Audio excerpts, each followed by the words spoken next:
Welcome to Created Healthy. I'm Dawn Combs.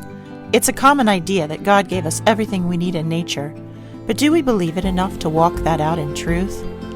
Often the very same people who say this go looking for answers on how to use food and medicine from man-made sources. Everything man creates comes with a user's manual. Why would God be any different? I challenge you to join me in seeking revelation about our body, mind, soul, and spirit health by digging into His written word and in practicing pure science in the visible world of His creation. Today I'm reading Exodus 37 through 40. In Exodus 37, we get, it feels like repetition through here, but we read about the very precise following exact directions that, let's see if I can get this right, Bezalel, that's how I'm going to say it, the master craftsman that was tasked with building the ark and the altar and the whole of the tabernacle. He is following God's directions exactly, and we are explicitly seeing this recitation of how he follows directions through 37 and 38. And we get a cost in shekels. In 39, we're talking about the priest clothes. And again, they're done exactly. The clothes, the ephod, the stones, everything is done exactly as God told Moses on Mount Sinai and exactly as Moses transmitted to the people. Now, in yesterday's reading, we, in chapter 34, we find, actually not in chapter 34, I'm reading my notes wrong. In chapter 33, God tells the people that, you guys pretty much make me angry. And I'm worried that if I travel with you like I've been traveling with you, that I'm gonna destroy you. I think he came pretty close with Moses on the mountain when they worshiped the calf, and Moses was narrowly able to avoid that. And God is saying, I'm not sure that it's a really good idea for me to walk amongst you. And this is a big threat. He says, take away all of your ornaments. They all take off their jewelry. Take away your ornaments so that I can decide what I'm going to do with you. It's kind of like sending your kids to their room. You just get out of my sight while I think about what I'm going to do about what you've done. His threat is that he might take away his presence. He's going to be there. They're still going to be his people, but their identity has been wrapped up in God's presence with them. And so Moses is part of what happened in the last reading there and him going up on Mount Sinai. He is begging for God to reconsider.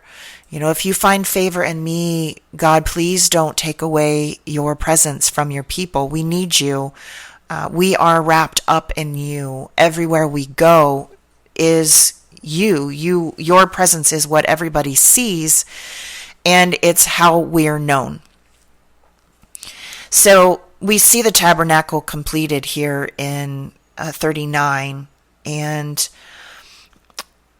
then all of them are sort of watching with bated breath, and here comes the cloud. The cloud of God covers the tent of meeting. And the glory, it says the glory of the Lord filled the tabernacle. It is so much glory that Moses can't go in. And Moses has been around God so much so that he got to see his back, so much so that he glows. But God descends into this tabernacle that he has commanded the people to build, and he fills it with his presence. And it is a gift because he asked them to build it, all while they knew that he might not fill it because they have been, as he said, so obstinate. So they've been so willful. They've gone their own way so much that he threatened to take their identity away from them. And this is something to celebrate. They've all been mourning the fact that they might not get to walk with God anymore. Think about that. If you're in a tent settlement, and every day at the end of the street, God is filling one of the tents, and what that would feel like to know that that presence is there, to feel the awesomeness of it. We can feel it by going out into nature, and we can feel him in our heart, and we can feel him in miracles that we see all around us. But think about what that would be like to have God at the end of the street.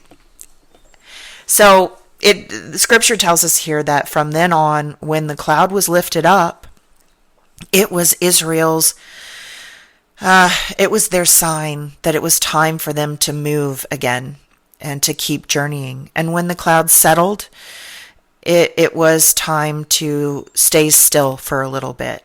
And the cloud was there by day, and there was fire in the tent at night.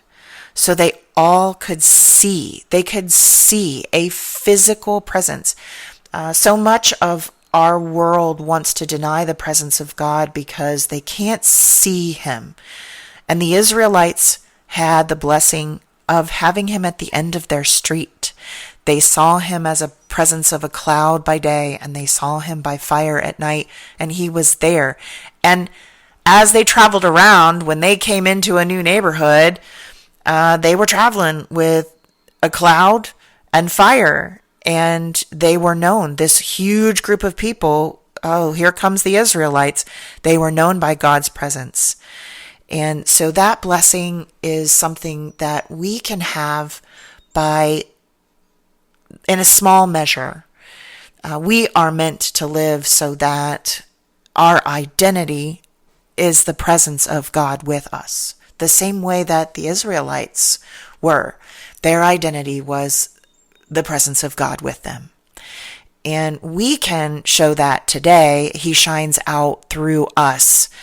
We can shine like Moses because we can bring him inside of us, and he can be the presence that people notice when we enter a room, when we move to a new neighborhood.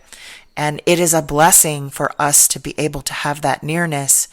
And I'll bet that a lot of us take it for granted, just like the Israelites did. And even though they could see it and we can't, how easy it is to take that presence for granted. I pray that God is blessing you and reminding you that your identity is his presence with you, and that you are shining today, and you're shining with that blessing, and you're aware of that blessing. And I pray that he inspires you to come back and study more with me tomorrow. Thanks for listening. If you enjoyed this episode, please subscribe and share with a friend. And I'm always interested in hearing what God is laying on your heart. So drop me a rating or review, or join the conversation on Facebook, Instagram, or YouTube at Dawn Combs Really.